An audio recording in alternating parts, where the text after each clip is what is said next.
نحمده ونصلي على رسوله الكريم أما بعد فقد قال الله سبحانه وتعالى في كلامه القديم والفرقان الحميد أعوذ بالله من الشيطان الرجيم بسم الله الرحمن الرحيم ولا يجرمنكم شنآن قوم على ألا تعدلوا اعدلوا هو أقرب للتقوى صدق الله العظيم. அளவற்ற அருளாளனும் நிகரற்ற அன்புடையோனுமாகிய எல்லாம் வல்ல அல்லாஹுவின் பெயரால் துவங்குகிறேன். அருமைநாயகம் முஹம்மதுர் ரசூலுல்லா ஸல்லல்லாஹு அலைஹி வஸல்லம் அவர்களின் மீதும் நற்பாக்கியங்கள் நிறைந்த அவர்களுடைய உம்மத்தின் மீதும் குறிப்பாக இந்த ஜும்மா நன்னாளில் நம் அனைவர் மீதும் எல்லாம் வல்ல அல்லாஹுவின் நல்லருள் என்றென்றும் நிறைவாக உண்டாவதாக. ஆமீன். அல்லாஹு ஜல்ல ஷானுஹு தஆலா அகிலத்திற்கு வழங்கிய சன்மார்க்கமான இஸ்லாம் மனிதர்களிடையே சமத்துவத்தை, சகோதரத்துவத்தை போதிக்கிற ஒரு அரும் மார்க்கம் இஸ்லாமாகும்.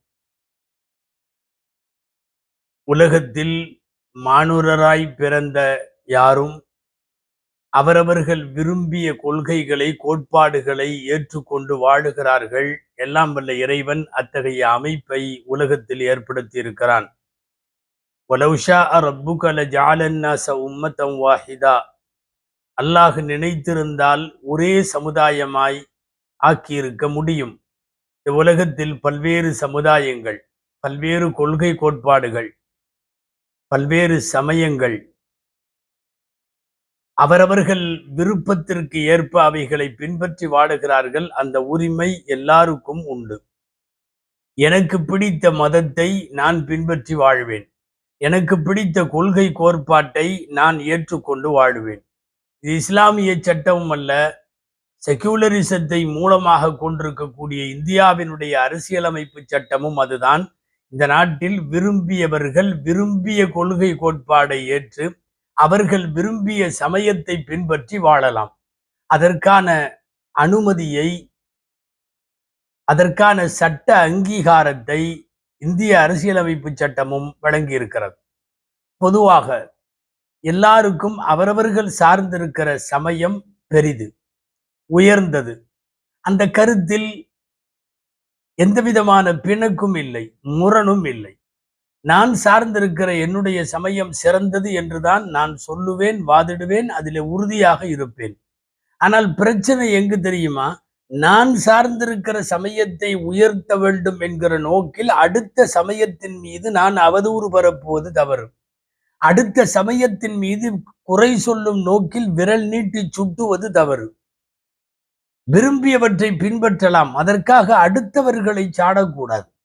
அடுத்தவர்களின் மீது மோதல் போங்கை, பகைமை பாராட்டுவதை கொண்டிருக்க கூடாது என்பதுதான் அமைதியான வாழ்க்கைக்கு அல்லது அமைதியான நாட்டிற்கு அது அழகு. நம்முடைய நாம் சார்ந்திருக்கிற சமயத்திற்கு எதிர் சமயமாக இருந்தாலும், வேறு சமயத்தை சார்ந்தவர்களாக இருந்தாலும் அவர்களோடும் நீதத்தோடும் நியாயத்தோடும் நடந்து கொள்ள வேண்டும். அல் குர்ஆனுடைய ஒரு வசனம் இங்கே சொல்லுவது பொருத்தமானது. வலா யஜ்ரிமன்னக்கும் ஷனஆனு கௌமின் அலா அல்லா தஅதிலு, ஒரு கூட்டத்தாரின் மீது நீங்கள் கொண்டிருக்கிற விரோதம், அவர்களிடத்தில் நீங்கள் நீதம் செலுத்தாமல் இருக்க உங்களை தூண்டிவிட வேண்டாம், நீங்கள் காரணமாகிவிட வேண்டாம். எனக்கு ஒரு கூட்டத்தாரை பிடிக்கவில்லை, ஆனால் நீதம் என்று வருகிற போது அவர்களுக்கும் நான் சரியான நீதமானவனாக, நியாயம் நேர்மை உடையவனாகத்தான் இருக்க வேண்டுமே தவிர, எனக்கு உன் மதம் பிடிக்காது, எனவே அந்த மதத்தை சார்ந்த அத்தனை பேரையும் எனக்கு பிடிக்காது என்கிற போங்கு மனித குலத்தில் அது வன்மம் நிறைந்தது, விஷமத்தனமானது. சொல்ல போனால் அதுதான் உண்மையான பயங்கரவாதம். எனது ரப்பு என்னுடைய இறைவன், என்னுடைய ரப்பு எனது அல்லாஹ் என்று நான் சொல்லுவதால் ஒருவன் என்னை குறை காணக்கூடாது. உனக்கு உன் சமயம், உன் கடவுள், உன் கொள்கை, உன் வேதம், உன் கோட்பாடு, அதுபோல் எனக்கு என் இறைவன், என் ரப்பு, என் அல்லாஹ், எனது குர்ஆன், எனது தலைமை நபிகள் நாயகம் ஸல்லல்லாஹு அலைஹி வஸல்லம், இதிலே குறுக்கீடு செய்வது கூடாது. திருக்குறானில் ஒரு வரலாறு வருகிறது. சர்வாதிகார மன்னன் ஃபிரவுன் நிரபராதியான ஒரு மனிதரை கொல்ல முயற்சிக்கிறான். ஊரில தட்டி கேட்க வருகிற ஒரு நியாயவான் கேட்கிறார் ஒரு வார்த்தை. அந்த வார்த்தை குரானிலே இருக்கிறது. அத்தகுதுலூன ரஜுலன் அன் யகூல ரப்பி அல்லாஹ், என் ரப்பு என் ரட்சகன் அல்லாஹ் என்று சொல்லுவதற்காக நீங்கள் ஒரு மனிதனை கொல்வீர்களா? இந்த கேள்வி வரலாற்று காலத்தில் அன்று முதல் இன்றைக்கு வரையும் நிலைத்திருக்கிறது. இன்றைய இந்தியாவிலும் கேட்கப்பட வேண்டிய கேள்வி அது. என் ரப்பு அல்லாஹ் என்று சொல்லுவதனால் என்னை நீங்கள் அடிப்பீர்களா, கொல்வீர்களா, தாக்குவீர்களா, வன்மம் செலுத்துவீர்களா, ஒருதலை பட்சமாக நடந்து கொள்வீர்களா? நான் செய்த தவறு என்ன? என் ரப்பு அல்லாஹ் என்று சொல்லுவது. அருமைநாயகம் ஸல்லல்லாஹு அலைஹி வஸல்லம் அவர்களுடைய வாழ்விலும் இந்த வார்த்தை ஒரு கட்டத்தில் எதிரொலித்தது. ஆம், உக்பா என்று சொல்லக்கூடிய அல்லாஹ் ரசூலுடைய விரோதி பெருமானார் ஸல்லல்லாஹு அலைஹி வஸல்லத்தினுடைய கழுத்தில் துண்டை போட்டு இறுக்கி நெரித்து அவர்களை கொல்ல முற்பட்ட போது ஹதரத் அபூபக்கர் நாயகம் ரலியல்லாஹு அன்ஹு, சித்திகுல் அக்பர் ரலியல்லாஹு அன்ஹு அவர்கள் கேட்டார்கள், அத்தகுதுலூன ரஜுலன் அன் யகூல ரப்பி அல்லாஹ், என் ரப்பு அல்லாஹ் என்று சொல்லுவதற்காக நீங்கள் ஒருவரை கொல்வீர்களா என்று கேட்டார்கள். இன்றைக்கு இந்தியாவிலேயும் அந்த சூழல் நிலவுகிறது. திரும்பிய திசையெல்லாம் பல்வேறு கோணங்களில் என் ரப்பு அல்லாஹ் என்று சொல்லுகிற காரணத்தாலேயே சிறுபான்மை சமுதாயம் பல இடங்களில் வஞ்சிக்கப்படுகிறது, ஒருதலை பட்சமாக நடத்தப்படுகிறது, கும்பல் தாக்குதலுக்கு ஆளாகிறது, சட்ட ரீதியாக கூட போராடி வெல்ல முடியாத ஒரு அபாயம் இன்றைக்கு இந்தியாவிலேயும் ஏற்பட்டிருக்கிறது. அன்பானவர்களே, முஸ்லிம்கள், இந்தியாவினுடைய முஸ்லிம்கள் இந்த நாட்டினுடைய பூர்வ குடிமக்கள், வந்தேரிகள் அல்ல, எங்கிருந்தோ வந்தவர்கள் அல்ல, குடியேற்றமானவர்கள் அல்ல, பரம்பரை பரம்பரையா இந்திய மண்ணிலே வந்தவர்கள். எங்களிடத்தில பீடித்திருந்த தீண்டாமையை அகற்றுவதற்கு ஒரு மார்க்கம் வந்த போது, ஒரு கொள்கை வந்த போது, அது அழகிய இஸ்லாம் என்கிற கொள்கையாக இருந்த போது நாங்கள் அதை ஏற்றுக்கொண்டோம்.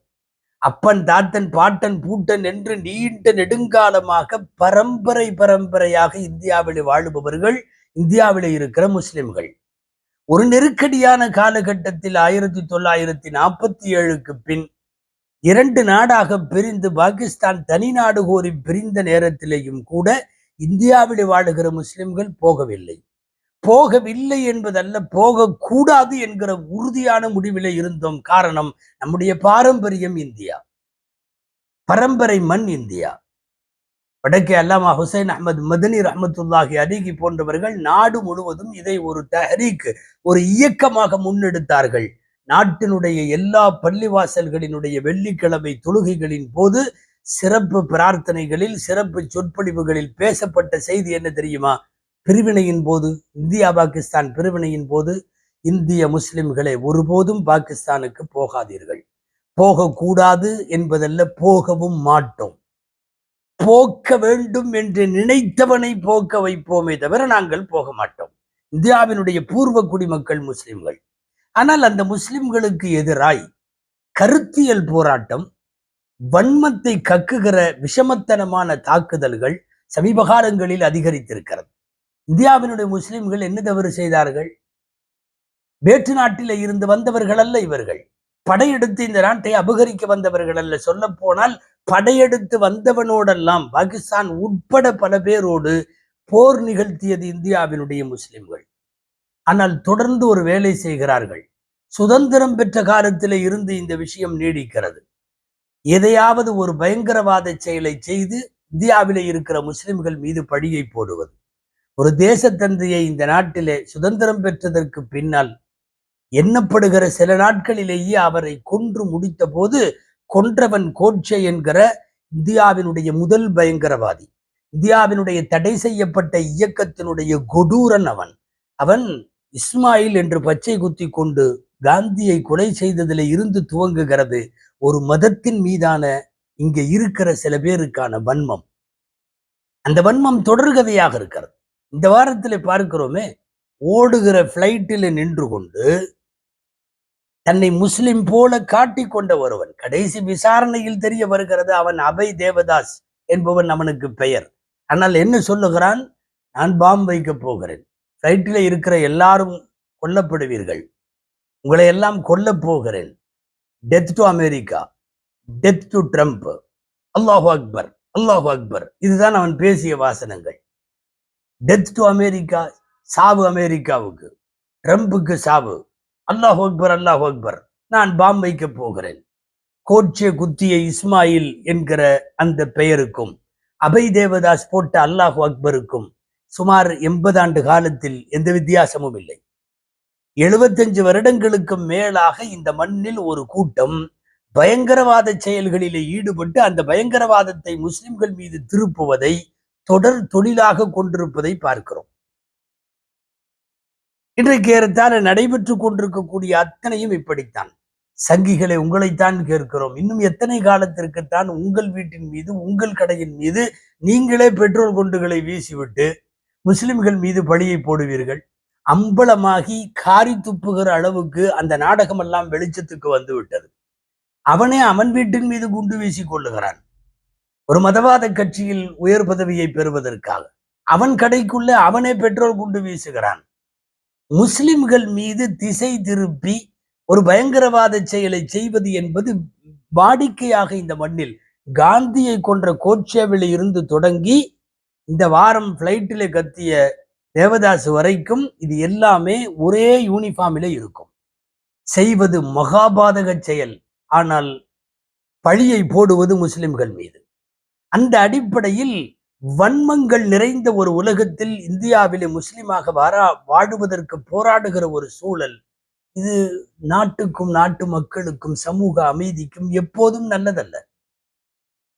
அந்த அடிப்படையில் வன்மங்களின் வரிசையில் இப்போது ரொம்ப முக்கியத்துவமாக இந்தியாவிலே கருதப்படுவது வரலாற்று வன்மங்கள். ஆம், இந்திய சரித்திரத்தில் நீக்கமற நிறைந்திருக்கிற முஸ்லிம்களின் பெயர்களை, முஸ்லிம்களின் இடங்களின் பெயர்களை, நினைவு சின்னங்களின் பெயர்களை, ஏன் தெருக்களின் பெயர்களை கூட மாற்றி போட்டு விடுவதன் மூலம் வரலாற்றை மாற்றிவிடலாம் அல்லது இஸ்லாத்தை களங்கப்படுத்தி விடலாம் என்று நினைக்கிற, கையாலே சூரியனை வைத்து மறைத்து விட்டால் இருட்டாகிவிடும் என்று நினைக்கிற முட்டாள்தனம் இந்த மண்ணில் மீண்டும் மீண்டும் நடக்கிறது. இஸ்லாமிய வளர்ச்சியை கட்டுப்படுத்த நீங்கள் கையில் எடுக்கிற இந்த மலிவான கீழ்த்தரமான யுக்தி ஒருபோதும் ஜெயிக்காது. நீங்கள் சீப்பை எடுத்து ஒளித்து வைத்து விடுவதால் திருமணத்தை நிறுத்தி விடுகிற கனவு பாமரத்தனமானது. சிபிஎஸ்இனுடைய 10th +1 +2 வரலாறுகளை சொல்லிக் கொடுக்கிற பாடத்தில் முகலாய பேரரசர்களை பற்றி வன்மம் நிறைந்த வார்த்தைகள் எல்லாம் எழுதப்பட்டிருக்கிறது. வன்மம் நிறைந்த வார்த்தைகள். இஸ்லாமியர்களை பற்றி நல்ல செய்திகள் எத்தனையோ அவைகள் எல்லாம் நீக்கப்பட்டிருக்கிறது. ஏன், இந்த நாட்டில் சுதந்திர இந்தியாவில் 47க்கு பிறகு 2025 வரைக்கும் நடைபெற்றிருக்கிற ஒட்டுமொத்த சுதந்திர இந்தியாவின் மோசமான படுகொலை, குஜராத்தினுடைய படுகொலை கலவரங்கள், அது பாடத்திலிருந்து நீக்கப்பட்டிருக்கிறது. ஆனால் பாபர் தீவிரவாதி, அக்பர் கொடுங்கோளர், அவுரங்கசீப் மிக மோசமான மத வெறியர் என்றெல்லாம் உள்ள கருத்துக்கள் வரலாற்று வன்மமாய் திணிக்கப்பட்டிருப்பதை பார்க்கிறோம். பாபர் இவர்களுக்கு எப்போதும் பிடிக்காதவர். சமயங்களில் அக்பரை புகழுவது உண்டு, அக்பரையும் சமயங்களில் திட்டுவது உண்டு. இந்த வரிசையில் இவர்களின் உறக்கத்தை இன்றைக்கு வரையும் கலைத்து கொண்டிருக்கிற ஒரு மாபெரும் முகலாய சக்கரவர்த்தி அவுரங்கசீப். அவுரங்கசீப்பை பற்றிய அவதூறுகள் இன்றைக்கு பாடத்திட்டத்தில் நிறைய புகுத்தப்பட்டிருக்கிறது. சொல்ல போனால் இது ஒரு ஒரு ஒரு ஹிஸ்டோரிக்கல் வயலன்ஸ். இது வரலாற்று ரீதியான வன்மம், வரலாற்று பயங்கரவாதம். பாட புத்தகங்களில் புகுத்தப்படுகிற கல்வியிலே நுழைந்துவிட்ட ஒரு விதமான காவி பயங்கரவாதம் என்று இதை சொல்லுவதில் மிக இருக்க முடியாது. அவுரங்கசீப், நாங்கள் இப்போதும் இந்தியாவினுடைய முஸ்லிம்கள் உரத்து சொல்லுகிறோம், இந்த நாட்டினுடைய அற்புதமாய் இந்த நாட்டை ஆண்ட பெருமக்களில் ஒருவர் அவுரங்கசீப் ரஹ்மத்துல்லாஹி அலைஹி, இறை அருள் அவர் மீது என்றும் நிலவட்டுமாக. அவர் ஒரு அரசர் மட்டுமல்ல, இறை நேசர். லட்சக்கணக்கான சதுர மைல் பரப்பளவு கொண்ட, கோடிக்கணக்கான மக்களை உள்ளடக்கிய ஒரு மிகப்பெரிய தேசத்தை சுமார் 1/2 நூற்றாண்டு காலம் ஆண்ட பெருமைக்குரிய பெருமகன் அவுரங்கசீப். 50 வருடம் 52 வருடம் இந்த மண்ணை நீதியோடு நேர்மையோடு ஆட்சி செய்த பெருமகன் அவுரங்கசீப். நீங்கள் புகுத்துகிற வரலாறுகள் வரலாறு அல்ல, அந்த வரலாற்றுக்கு எந்த ஆதாரங்களும் கூட இல்லை. ஆனால் உங்கள் தூக்கத்தை இன்றைக்கு வரையும் அவுரங்கசீப் கெடுத்து கொண்டிருக்கிறார் என்பது அவர் வாழ்ந்த வாழ்க்கையின் நேர்மையின் அடையாளம். நாங்கள் பல தடவை சொல்லி இருக்கிறோம், சங்கிகள் ஒருவனை திட்டினால் அவர் நேர்மையானவர் என்று அர்த்தம். சங்கிகள் நேர்மையானவர் என்று சொன்னால் அவன் மோசமானவன் என்று அர்த்தம். இந்த ஒரு புரியுதல் போதும் இந்தியாவினுடைய பன்முகத்தன்மையை பாதுகாப்பதற்கு. இன்றைக்கு மகாராஷ்டிராவிலே இருக்கிற சங்கிகள் அவுரங்கசீபினுடைய கபரை தோண்டி எடுக்க வேண்டும், அது தேசத்தின் அவமானம் என்று பேசுகிறார்கள். நீ எவ்வளவு தூரம் இகழ்கிறாயோ அவ்வளவு தூரம் புகழின் உச்சியில வைக்கப்பட வேண்டியவர் அவுரங்கசீப் அவர்கள். 50 வருஷம் ஆண்ட ஒரே தலைவர் மட்டுமல்ல, எளிமையின் அடையாளம். இன்றைக்கு இருக்கிற சில ஆட்சியாளர்களும் அதிபர்களும் அணிகிற கோட்டினுடைய விலை 10 லட்சம் 12 லட்சம். சாரட்டு வண்டி இல்லை, மிகப்பெரிய பாதுகாப்பு இல்லை, நகைகள் இல்லை, கிரீடம் இல்லை, உயர்ந்த கட்டல்கள் இல்லை, அந்தப்புறம் இல்லை, எதுவும் இல்லாமல் எளிமை வாழ்க்கை. நீங்கள் நம்புவீர்களோ என்னவோ, அவுரங்கசீப் வரலாறு படியுங்கள். இறக்கும் வரைக்கும் தரையிலே பாய் விரித்து படுத்த முகலாய சக்கரவர்த்தி அவுரங்கசீப் ரஹ்மத்துல்லாஹி அலைஹி. அடிக்கடி ஒரு வார்த்தை சொல்லுவார்கள் வடக்கிலே, ஹுகூமத் கே சாத் ஏக் தர்வேஷ். ஹுகூமத் கே சாத் ஏக் தர்வேஷ் என்றால் அதிகாரத்தை கையிலே வைத்திருந்த ஒரு ஏழை, அதிகாரத்தை கையிலே வைத்திருந்த ஒரு பிச்சைக்காரர், வாழ்க்கையே பிச்சைக்காரரை போல, ஒரு பரம குடிசையில இருக்கிற ஏழையை போல. ஆனால் அரசும் அதிகாரமும் அவருடைய கையில். கடைசி வரைக்கும் அரசாங்கத்தினுடைய கஜானாவில் காசு எடுக்காமல் சொந்த தொழில் செய்து இந்த மண்ணிலே சக்கரவர்த்தியாக இருந்தும் கூட சுய தொழில் செய்து சம்பாதித்த பெருமகன் அவுரங்கசீப் ரஹ்மத்துல்லாஹி அலைஹி. நீங்கள் கேள்விப்பட்டிருக்கலாம், 2 தொழில்கள் அவருக்கு தெரிந்தது. தொப்பி தைத்து செய்யப்படுகிற தொப்பி தைத்து அதை விற்பனை செய்து அதிலே வருகிற வருமானம், திருக்குர்ஆன் பிரதியை அச்சு அசலாக எழுதி அதை விற்று அதன் மூலம் கிடைக்கிற வருமானம். வாழ்க்கை முழுக்க அவரின் ஜீவியம் இப்படித்தான் கழிந்திருக்கிறது. ஆனால் இன்றைய வரலாறுகளில் அவுரங்கசீப்பை, அவர் கொடுங்கோலர், அவர் மத வெறியர், அவர் இந்து வெறியர், இந்து மக்களின் மீது வெறுப்பை உமிழ்ந்தவர், காலம் முழுக்க சுய தொழில் செய்து சம்பாதித்த அவுரங்கசீப் பெருமகன் இறக்கிற போது விட்டு சென்றது என்று தெரியுமா? இன்றைக்கு இருக்கிற ஒரு சின்ன சின்ன எம்எல்ஏக்கள், எம்பிக்கள், பொறுப்புகளில் உள்ளவர்களின் வீடுகளை தோண்டி எடுத்தால் வந்து கொண்டே இருக்கிறது கத்தை கத்தையாய். 4 ரூபா 2 அணா. இந்த காலத்தில் அணான்னு சொல்லுவாங்கல்ல, 2 அணா. 2 அணான்னா ஒரு 12 பைசா. அது 4 ரூபாயும் 12 பைசாவும் மட்டும் வச்சுட்டு போற ஒருவர் ரொக்க தொகையாக 305 ரூபாய், அது இறக்கும் நாளில் நான் இறந்ததற்கு பிறகு ஏழைகளுக்கு கொடுக்க வேண்டும் என்று ஏழைகளுக்கு சேமித்து வைத்த தொகை, அது 305 ரூபாய். இந்த 4 ரூபா 2 அணா எதுக்கு தெரியுமா? இறக்கிற போது அடக்க செலவுகளுக்காக என்று தனியாக எடுத்து வைத்தது. அதையும் மஹல்தார் அஜியா பேக் என்பவர் அவர்கிட்ட கொடுத்து வச்சிருந்தாங்க. எழுதி வைத்து விட்டு போயிருக்கிறார்கள். மஹல்தார் அஜியா பேக் இடத்துல 4 ரூபா 2 அணா இருக்கிறது, அதை வாங்கி என் அடக்க செலவை செய்ய வேண்டும் என்று எழுதி வைத்து விட்டு போன ஒரு முகலாய சக்கரவர்த்தி. விந்தைக்கு மேல் வந்தை.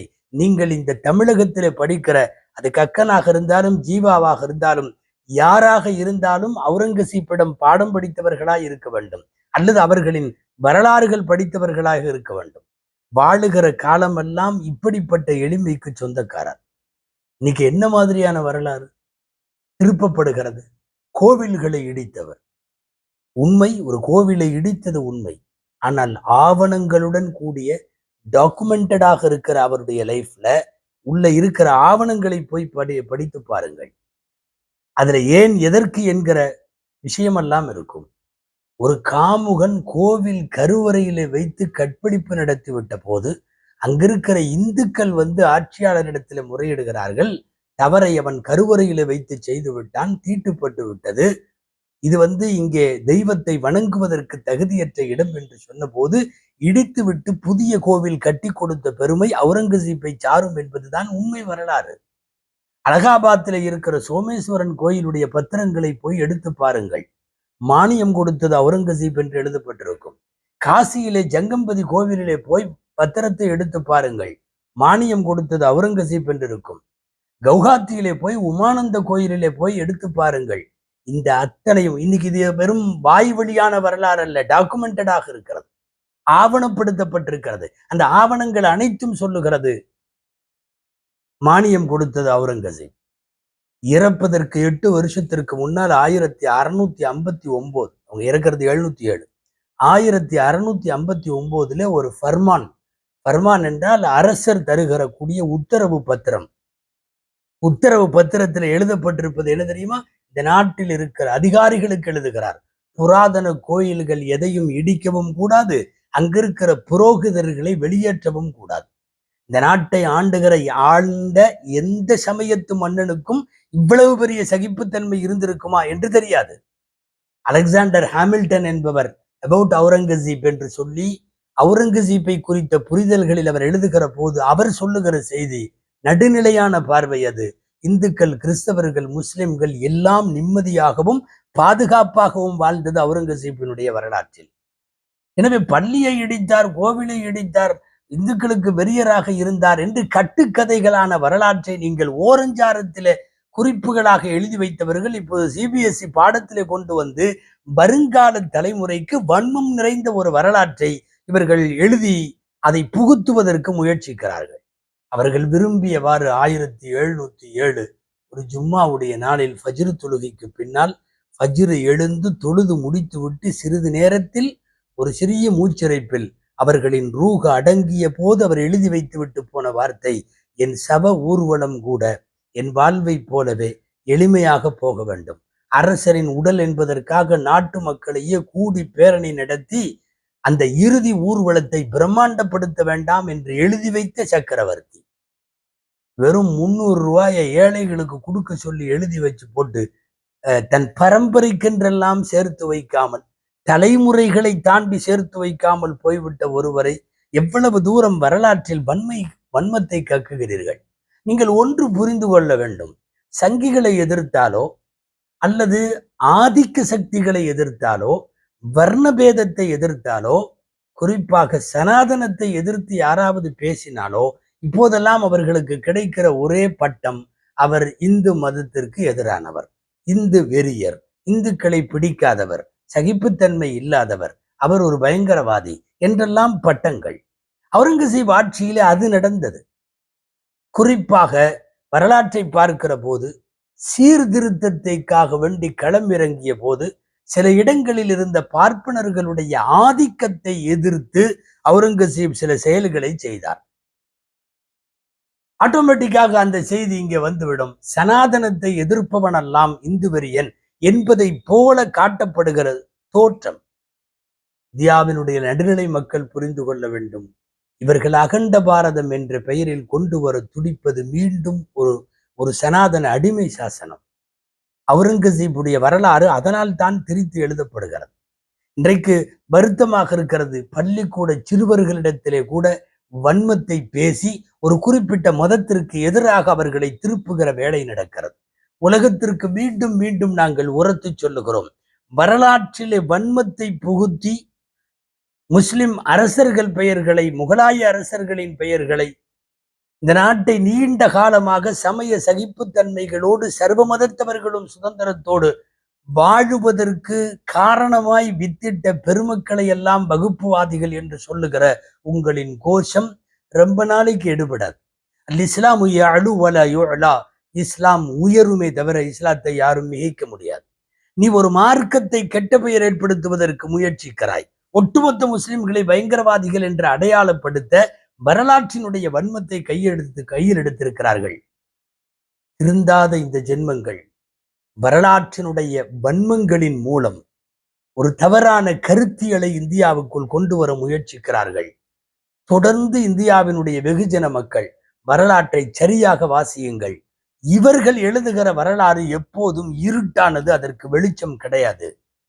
நிச்சயமாய் மீண்டும் சொல்லுகிறோம், நீங்கள் வரலாற்றிலே தவறாய் சித்தரிக்கிற அவுரங்கசீப் ரஹ்மத்துல்லாஹி அலைஹி ஒரு இறைநேசர், ஒரு சமய சகிப்புத்தன்மை உள்ளவர், தூய்மையான வாழ்க்கைக்கு சொந்தக்காரர், எளிமையான அரசியல் அடையாளம். சொல்ல போனால் அறம் காப்பதற்கு, அரசியல் பிழைத்தோருக்கு அறம் கூற்று என்கிற சொல்லிற்கேற்ப அறமே கூற்றாய் ஆட்சி நடத்திய பெருமகன் சக்கரவர்த்தி அவுரங்கசீப் ரஹ்மத்துல்லாஹி அலைஹி அவர்கள், வளரும் தலைமுறை இடத்திலே வன்மத்தை விதைக்காதீர்கள், எல்லாம் வல்ல இறைவனிடத்திலே பிரார்த்திப்போம், எல்லாம் வல்ல இறைவன் வகுப்புவாதிகளிடமிருந்து அகண்ட பாரத கனவில் அக்கிரம செயல்களை எல்லாம் நிறைவேற்ற துடிக்கிற மத துவேஷிகளிடமிருந்து இறைவன் இந்த நாட்டை பாதுகாப்பானாக. இந்த நாட்டில் வாழுகிற இந்து, கிறிஸ்தவ, முஸ்லிம்கள், சீக்கியர்கள், ஜெயினர்கள், சமணர்கள், வைணவர்கள் எத்தனை பேர் இருந்தாலும் அத்தனை பேரும் இணக்கத்தோடும் நல்லிணக்கத்தோடும் சமய சகிப்புத்தன்மையோடும் மனித நேயத்தோடும் வாழுவதற்கு இறைவன் கிருபை செய்வானாக. இதற்கு ஊறு விளைவிப்போர இறைவன் அப்புறப்படுத்துவானாக. ஆமீன். வஆகிரு தஅவானா அனில் ஹம்துலில்லாஹி ரப்பில் ஆலமீன். அஸ்ஸலாமு அலைக்கும் வரஹ்மத்துல்லாஹி வபரகாத்துஹு.